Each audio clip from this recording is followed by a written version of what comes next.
WhatsApp বন্ধুরা, কেমন আছো তোমরা সবাই? আমি আজকে চলে এসেছি তোমাদের জন্য একটা ব্র্যান্ড নিউ নতুন ভিডিও নিয়ে। কোথাও দেখো, এটা হচ্ছে আমার ঘর, আমি ঘরে বসে রয়েছি। আর আমি ঘরে বসে তখনই ভিডিও বানাই যখন কোনো কিছু আমি জিনিস আপগ্রেড করি, সেটা তোমাদের সাথে যখন শেয়ার করি। তো লাস্ট দীঘাতে যখন আমি ঘুরতে গেছিলাম, আমি একটা শর্ট দুটো তিনটে ভিডিও দিয়েছিলাম, যেখানে আমার হেলমেটটা অন্যরকম অনেকে দেখেছিলে, তো তাই জন্য কমেন্ট করেছিলে যে দাদা তুমি কি হেলমেট চেঞ্জ করেছো কিনা। তো হ্যাঁ, আমার আগে যেই এক্সরের হেলমেটটা ছিল সেটা হচ্ছে এক্সর হান্টার এডিশন ছিল। তো ওটাকে চেঞ্জ করে আমি অফরোডিংয়ে যাই, যেহেতু অ্যাডভেঞ্চার বাইক চালাই, তো অফরোডিং হেলমেটটা সবাই সাজেস্ট করছিল, আর অফরোডিং হেলমেটটা একটু দেখতেও ভালো লাগে। তো আমি তোমাদের সঙ্গে অফরোডিং হেলমেটের আজকে দেখাবো কি আমি কিনেছিলাম, সেই আনবক্সিংটা আমি জাস্ট তোমাদের জন্য আরও নতুন করে করে রেখেছি। মানে সব কিছু তো ইউজ করাই ছিল, বাট দেখানোর জন্য করেছি। আর সেকেন্ড হচ্ছে তোমাদেরকে দেখাবো যে একটা অফরোডিং হেলমেট আর একটা স্ট্রিট হেলমেটের মধ্যে পার্থক্য কি। এটা হচ্ছে আমার নতুন হেলমেটের আর কি বাক্সটা, যেটা তো অলরেডি খোলা আছে। আর দেখতে পাচ্ছ এখানে লেখা এক্স ক্রস, এই লেখাটা আমার খুব দারুণ লেগেছে, ব্লেজ দ্য ট্রেইল বলে যেটা লেখা। এটা হচ্ছে এক্সরের এক্সরিটি। অবভিয়াসলি আমি এক্সরি বেশি ভালোবাসি, তো মোটামুটি এরকম একটা বাক্স আছে, এখানে সব কিছু স্পেসিফিকেশন লেখা থাকে, কোন মডেল কি। আর এটা হচ্ছে বাক্স, তো বাক্সটার ভিতর আমার কিছু গাড়ির সরঞ্জাম আর কি ঢোকানো, বাট হেলমেটটা আমি ব্যাগের মধ্যে রেখেছি। তো বাক্সটা জাস্ট তোমাদেরকে একবার দেখিয়ে দিলাম। এইবার আমি মেন প্রোডাক্টটায় যাই। ভিডিও করে দেওয়ার মতো কেউ নেই, নিজেই ভিডিও করতে, এটা একটা। যাই হোক, এটা হচ্ছে ব্যাগ। এবার একজর এখানে একটা জিনিস আমার খুব খারাপ লেগেছে, সেটা হচ্ছে দেখো, সাদা ব্যাগ অলরেডি আমার, এই দেখো এখান দিয়ে কিন্তু মানে হালকা হালকা নোংরা লেগে গেছে। সাদা ব্যাগের এই একটা প্রবলেম। আমাদেরকে জিনিসটা আনবক্স করি এবার তাহলে।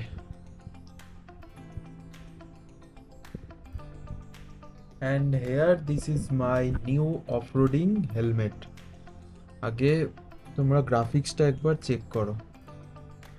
আচ্ছা, এইখানে বলে দিই, এই 210টা লেখা মানে কিন্তু এটা সিসি হিসাবে দেয়নি।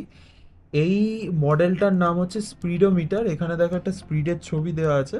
তো 210টা জাস্ট অ্যাজ এ মানে স্পিড হিসাবে লেখা, আদারওয়াইজ সিসি হিসাবে কিন্তু লেখা নেই। অনেকে আবার বলবে যে 400 সিসির বাইকে তো দাদা এটা, এবার যেটা যেটা, বাট আদারওয়াইজ গ্রাফিক্সটা কিন্তু খুব সুন্দর।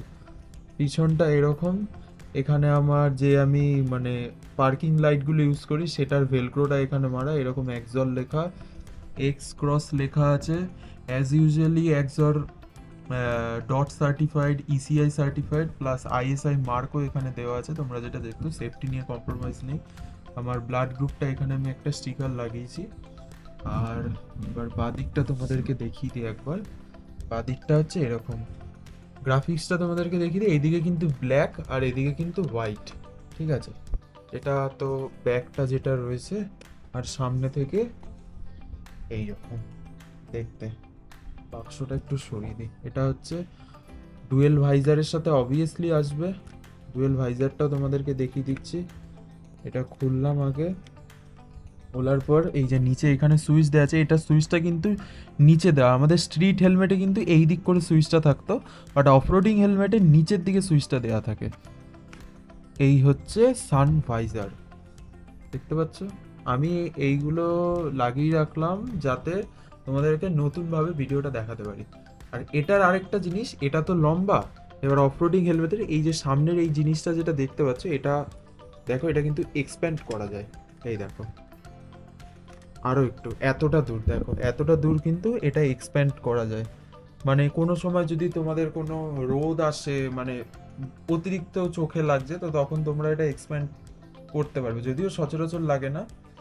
এটা হচ্ছে আবার তোমরা বন্ধ করে রাখতে পারবে, এরকম একটা আওয়াজ হবে। সানভাইজারটা একটু উঠিয়ে রাখি, তোমাদেরকে প্যাডিংটা দেখিয়ে দিই। এইটা হচ্ছে দেখো প্যাডিং, প্যাডিং এর মধ্যেও আমি যেটা দেখলাম, একজরের কিন্তু স্ট্রিট হেলমেটে প্যাডিং কিন্তু নর্মাল থাকে, এরকম কোনো লোগো দেওয়া থাকে না। বাট এখানে দেখো, এখানে কিন্তু প্যাডিংয়ে আমাদের একজরের লোগো দেওয়া আছে। আমার এই চিন মাউন্টটা খুলে রেখেছিলাম আমি, যেহেতু গোপ্রোর মাউন্টটা এখানে লাগাবো বলে, ওই জন্য চিনের কভারটা খোলা, সরি চিন মাউন্ট হবে না। দেখো প্যাডিংটা কি সুন্দর, এখানে একজরের লোগো দেওয়া। প্যাডিংটা কিন্তু খুব সফট, দেখে বুঝতে পারবে। এই দেখো, অ্যাজ ইউজুয়ালি ডিলক, এক্সরের সেফটির সঙ্গে ডিলক আসে। এটা হচ্ছে ভিতরটা, এখানে আমার গোপ্রোর ওয়্যারিংটা করে রেখেছি, মাইক ওয়্যারিংটা সেটা প্যাডিংয়ের দিয়ে করা আছে। আর অলমোস্ট হচ্ছে এই লুক। এবার তোমরা তো আমাকে ভিডিও দেখেইছো যে কেমন লাগে এটা পড়লে, আর সামনে থেকে এরকম লাগছে, দেখে নাও তোমরা, এরকম দেখতে। এই গ্রাফিক্সটা কিন্তু খুব ইউনিক, মানে আমি কাউকে দেখিনি তেমন সচরাচর এটা ইউজ করতে, খুব রেয়ার দেখা যায়। এটা হচ্ছে হেলমেটটা, আমি তোমাদেরকে একবার পরে দেখাচ্ছি জিনিসটা কেমন লাগে। তো তার আগে তোমাদেরকে কিছু জিনিস বলে দিই। দেখো, অফরোডিং হেলমেটে সবাই বলে যে স্ট্রিট হেলমেটে কিন্তু স্পয়লার আসে আমাদের মাথার পিছনটায়, কিন্তু একটা অফরোডিং হেলমেটে সামনে যেহেতু উইন্ডশিল্ডটা বেশি থাকে, ওই জন্য কিন্তু অফরোডিং হেলমেটে কোনো সময় স্পয়লার দেয় না। তো অনেকে বলে যে 100+ বা 120+ যখন আমরা গাড়ি চালাই এটাতে কি কোনো প্রবলেম হয়। দেখো, আমি এর আগের লাস্ট যেই আমার রাইডটা ছিল, সেটা যে দীঘা রাইডটা ছিল, সেটাতে কিন্তু আমি এই হেলমেটটা ইউজ করেছিলাম। আমি কিন্তু বাইক 115-র ওপর উঠেছিল যখন লংয়ে ছিলাম কোলাঘাটের ওখানে, তো আমার কিন্তু কোনো রকম প্রবলেম হয়নি। আদারওয়াইজ এখানে কিছু কিছু বেনিফিট আছে যেটা আমি নোটিস করেছি, সেটা হচ্ছে বৃষ্টি যখন পড়ছিল, ফেরার সময় আমাদের বৃষ্টি হয়েছিল কোলাঘাট থেকে, সেই বৃষ্টির যে ছাপটা ওটা কিন্তু স্ট্রিট হেলমেটটা যেটা থাকে সেটা তো কাচের ওপর ডাইরেক্ট পড়ে। এখানে কি হয়, ওপরে যেহেতু আমাদের শেডটা বাড়ানো থাকে, তো বৃষ্টিটা কিন্তু ডাইরেক্ট ওখানে পড়তে পারে না। ঠিক আছে, সেক্ষেত্রে সুবিধা হয়। সেকেন্ড, তোমার যদি যখন সূর্যের আলো অনেক সময় আমাদের চোখে লাগে, তো সেক্ষেত্রে অসুবিধা হয়। আর স্পয়লার যখন আমাদের পিছনে থাকে তখন সেক্ষেত্রে অসুবিধা হয়। আমরা যখন পিলিয়ন নিয়ে রাইড করি তখন কিন্তু স্পয়লারটা বারবার পিছনে যে থাকে তারকে কিন্তু গিয়ে কিন্তু টোকা খায়। ঠিক আছে, অনেক ক্ষেত্রে যখন মানে আচমকা ব্রেক মারতে হলো, তো এখানে কোনো রকম স্পয়লারের ব্যাপার নেই। দেখো, কিছু কিছু বেনিফিট আছে, অনেকের স্ট্রিট হেলমেট পছন্দ, অনেকের অফরোড হেলমেট পছন্দ, বাট যারা অ্যাডভেঞ্চার টাইপ বাইক ইউজ করো তারাই জানবে যে অফরোডিং হেলমেটটা কিন্তু একটু বেশি ভালো লাগে। তো এটা, আর এটা আমি নিয়েছিলাম হচ্ছে ব্যারাকপুর মুসাফির থেকে। এছাড়াও তোমরা তোমাদের নিয়ারেস্ট লোকেশন যেখানে আছে তোমরা পেয়ে যাবে। আমি এটা নিয়েছিলাম, ওদের একটা বার্থডে সেল চলছিল সেখান থেকে। তো মুসাফির হচ্ছে ব্যারাকপুরে, আমি তোমাদেরকে ডেসক্রিপশনে হচ্ছে তার শপের লোকেশন আর নাম্বারটা শেয়ার করে দেবো, তোমরা চাইলে ওখান থেকে নিতে পারো। তবে ওদের বার্থডে সেলটা সেখানে বন্ধ হয়ে গেছে, আমি এটা অফারে পেয়েছিলাম। দেখো, এই হচ্ছে হেলমেটটার লুক।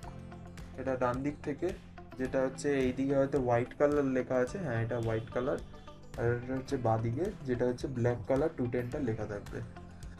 এটা হচ্ছে, আর হ্যাঁ তোমাদেরকে একটা জিনিস দেখানো হয়নি, সেটা হচ্ছে এখানে কিন্তু আহ, ভিতরে ফগ ভাইজারও দেওয়া আছে, মানে অ্যান্টি ফগ লাগানো আছে। এটা কিন্তু পিনলক 70।